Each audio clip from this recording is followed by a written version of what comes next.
पिछले एपिसोड में हमने सुना उस दौर के कातिबों की तहरीरों के हवाले से मौरखों ने लिखा है कि मोहम्मद बिन कासिम ने कुदाल अपने हाथ में ले ली और बुनियादें खोदने लगा। उसने कुदाल उस वक्त छोड़ी जब उसका पसीना उसकी आंखों में पड़ने लगा और उसे बार बार आंखें पोंछने की ज़रूरत महसूस होने लगी।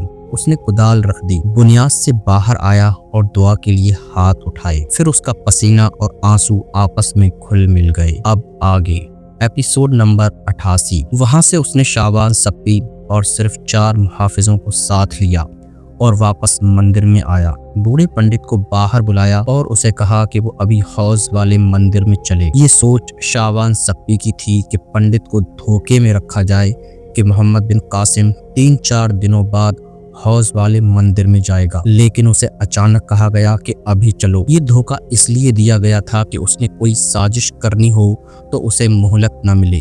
पंडित के लिए एक घोड़ा साथ था, उसे उस पर सवार करा के साथ ले गए। हौज दूर नहीं था। उस वक्त मुल्तान के गर्दोनवाह के खद्दोखाल कुछ और थे। खड्डे, नाले, टीले और घाटियां ज्यादा थीं। एक वीराने में हौज वाला मंदिर था। मोहम्मद बिन कासिम के ज़माने में ये मंदिर गैर आबाद हो चुका था। इबादत तो दूर की बात है, इस मंदिर के करीब से कोई नहीं गुजरता था। इसे आसेबी मंदिर भी कहा जाता था और ज़्यादातर लोग यकीन से कहते थे कि गुनहगारों की बदरूहें इस मंदिर में ले जाई जाती हैं और वहाँ उन्हें सज़ा मिलती है और उन्हें नेक भी बनाया जाता है। मंदिर के इलाके में गीदड़, भेड़िया, कुत्ता या ऐसा कोई भी जानवर देखते या चीलों और गिद्धों को देखते तो कहते थे कि ये बदरूहें हैं।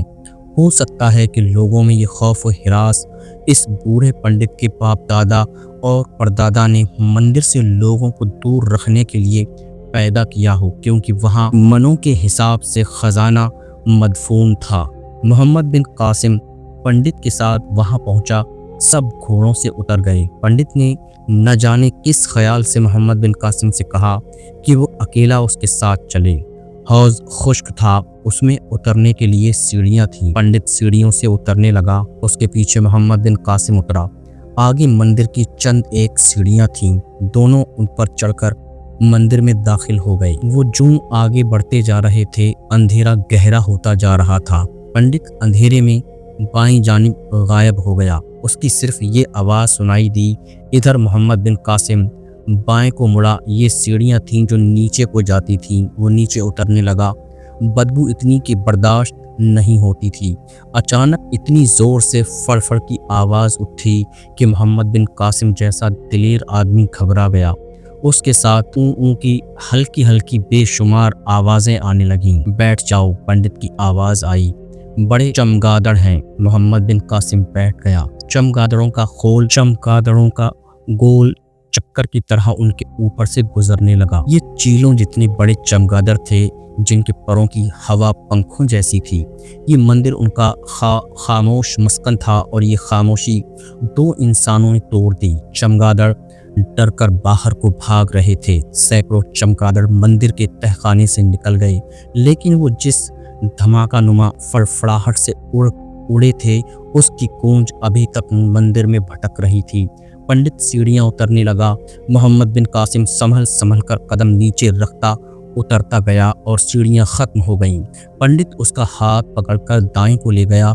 अंधेरा स्याह काला हो गया। चंद कदम आगे पंडित उसे बाईं तरफ ले गया। इस राहदारी में हल्की हल्की रोशनी थी या अंधेरा कम हो गया था। मोहम्मद बिन कासिम को सरसराहट सी सुनाई दी, जैसे कोई आदमी दबे पांव आ रहा हो। मोहम्मद बिन कासिम ने फौरन तलवार निकाली। इसे नियाम में ही रहने दो, पंडित ने कहा। ये इस तारीख दुनिया की मखलूक है, साफ होगा। देखो कितनी बदबू है। ये गीदड़ों या बिच्छुओं के बच्चे होंगे। आवाज़ें नहीं सुनाई दे रही हैं आपको। मोहम्मद बिन कासिम हल्की हल्की आवाज़ें सुन रहा था।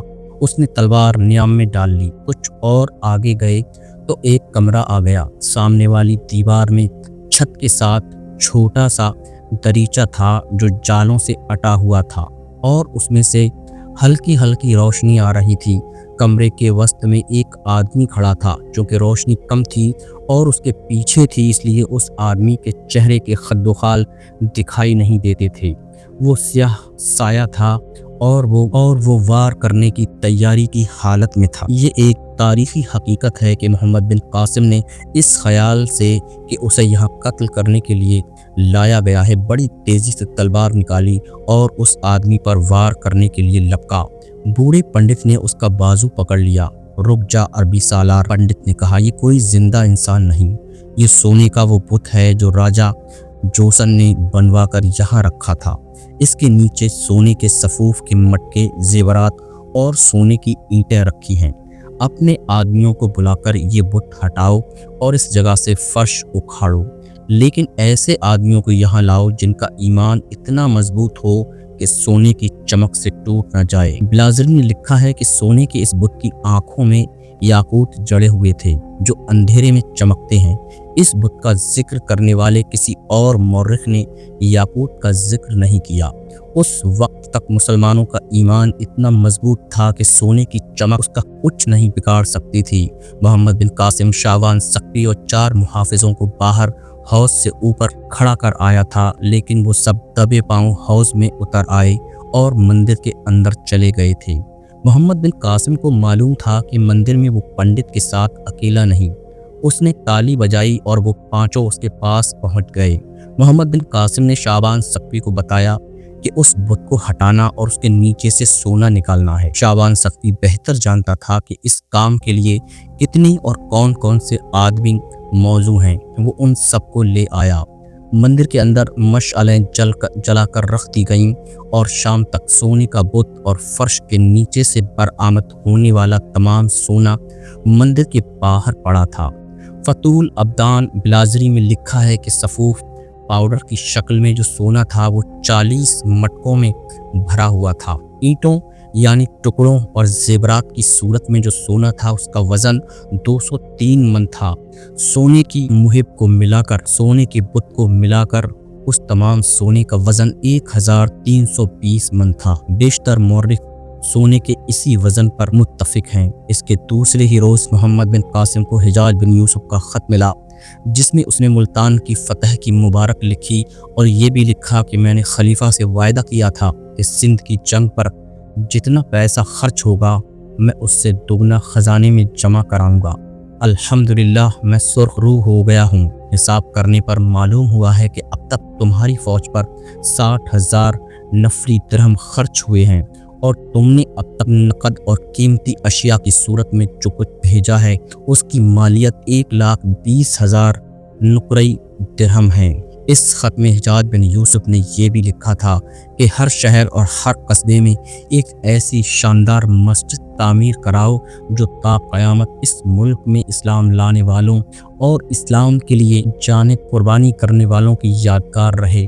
اب جمعے کے خطبے میں خلیفہ کا نام لیا جائے اور تم خلیفہ کے نام کا سکہ بھی جاری کر دو۔ ان اخراجات میں جو حجاج بن یوسف نے لکھے تھے، سکہ اور ملتان کی فتح کے اخراجات شامل نہیں تھے، اور 1,20,000 درہم جو محمد بن قاسم نے بھیجے تھے یہ سونا شامل نہیں تھا جو ملتان کے حوض والے مندر سے برآمد ہوا تھا۔ محمد بن قاسم نے یہ خط ملتے ہی مندر سے برآمد ہونے والے سونے کا 5واں حصہ خلافت کا علیحدہ کر کے کشتیوں کے ذریعے دیبل بھیجا اور دیبل سے یہ سونا عراق کو جہاز کے ذریعے بھیج دیا گیا۔ جنگ کے اخراجات اور مال غنیمت کے حساب و کتاب میں مورخوں میں اختلاف پایا جاتا ہے۔ بعض مورخوں نے لکھا ہے کہ سندھ کی جنگ پر 6 کروڑ درہم خرچ ہوئے اور مال غنیمت کی صورت میں جو واپس ملا وہ 12 کروڑ درہم کی مالیت کا تھا۔ ان مورخوں نے حجاج کا جو خط پیش کیا ہے اس میں اس نے یہ بھی لکھا تھا کہ ہم نے اپنے خون کا بدلہ لے لیا ہے اور جو خرچ کیا وہ واپس مل گیا۔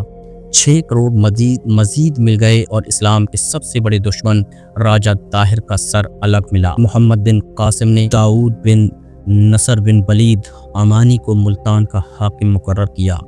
خریم بن عبد الملک تمیمی مکہ محمد بن قاسم نے داؤد بن نصر بن ولید عمانی کو ملتان کا حاکم مقرر کیا۔ خریم بن عبد الملک تمیمی، اکرمہ بن ریحان شامی اور احمد بن خزیمہ بن عتبہ مدنی کو ملتان کے تحت آنے والے علاقوں کے مختلف حصوں کا حاکم بنایا۔ یہ بہت ہی وسیع و عریض علاقہ تھا جس کے انتظامات سوچ سمجھ کر کیے گئے۔ मोहम्मद बिन कासिम ने मुल्तान में जो फौज अपने साथ रखी उसकी तादाद 50,000 थी और ये सब घुड़सवार थे। इसमें सिंध के मुख्तलिफ इलाकों के सवार भी शामिल थे। मुल्तान के इलाके में मुख्तलिफ जगहों पर जो फौज रखी गई उसमें सवारों के साथ प्यादे भी थे। मुल्तान फतेह हो जाने से आज का पूरा पंजाब और कुछ हिस्सा कश्मीर का भी इस्लामी सल्तनत में आ गया था। छोटी मोटी रियासतों के राजों ने मोहम्मद बिन कासिम की इताअत कबूल कर ली थी। मोहम्मद बिन कासिम ने अब आज के भारत की हुक्मरानियों की तरफ तवज्जो दी। उनमें सबसे बड़ी रियासत कन्नौज थी। एक रोज़ मोहम्मद बिन कासिम ने अपने सालारों और मुशीरों को बुलाया और उनसे अगली पेशकदमी के लिए सलाह मशवरा किया। फैसला हुआ कि कन्नौज के राजा को कबूल इस्लाम की दावत दी जाए। मोहम्मद बिन कासिम ने अपने सालारों पर नज़र दौड़ाई और नज़र एक सालार पर ठहर गई, अबुल हकीम शैबानी। मोहम्मद बिन कासिम ने उस सालार से मुस्कुराकर कहा, खुदा की कसम इस मुहिम के लिए मुझे तुम ही मौजू नज़र आते हो, बेहतर हो या नहीं इब्ने कासिम। अबुल हकीम शैबानी ने कहा, बेहतरीन के दिखा दूँ, बेहतर बन के दिखा दूंगा। ये सआदत मुझको ही दो, 10,000 सवार अपने साथ लो। मोहम्मद बिन कासिम ने कहा, रुसद और दीगर सामान इकट्ठा कर लो, कन्नौज तक का फासला भी देख लो। रहनुमाई के लिए तुम्हारे साथ मकामी आदमी होंगे, ये इंतज़ाम मेरा है इब्ने कासिम। अबू हकीम शैबानी ने कहा, राजा कन्नौज से क्या कहना है, उसे कहना कि इस्लाम कबूल कर लो। मोहम्मद बिन कासिम ने कहा, तुम जानते हो कि कबूल इस्लाम की दावत की इन अल्फाज में और किस तरह देनी है। अगर वो इससे इनकार करे तो उसे कहना कि इताअत कबूल करे और जुजिया अदा कर दे। ये भी कहना कि समंदर से लेकर कश्मीर तक के कई राजों ने इस्लाम कबूल कराया है और जिन्होंने इस्लाम कबूल नहीं किया उन्होंने जुजिया अदा करने का इकरार किया है। अगर वो हमारी शरायत मानने की बजाय हमें मैदानी जंग में आने के लिए ललकारें तो मेरे लिए क्या हुक्म है। अबुल हकीम शैबानी ने पूछा, क्या मैं इन 10,000 सवारों से उसके मुकाबले में नहीं। अबुल हकीम मोहम्मद बिन कासिम ने कहा, तुम उदयपुर तक जाओगे, वहाँ से तुम्हारे साथ एक एलची जाएगा, अपने दस्तों को तुम रास्ते में छोड़ जाओगे।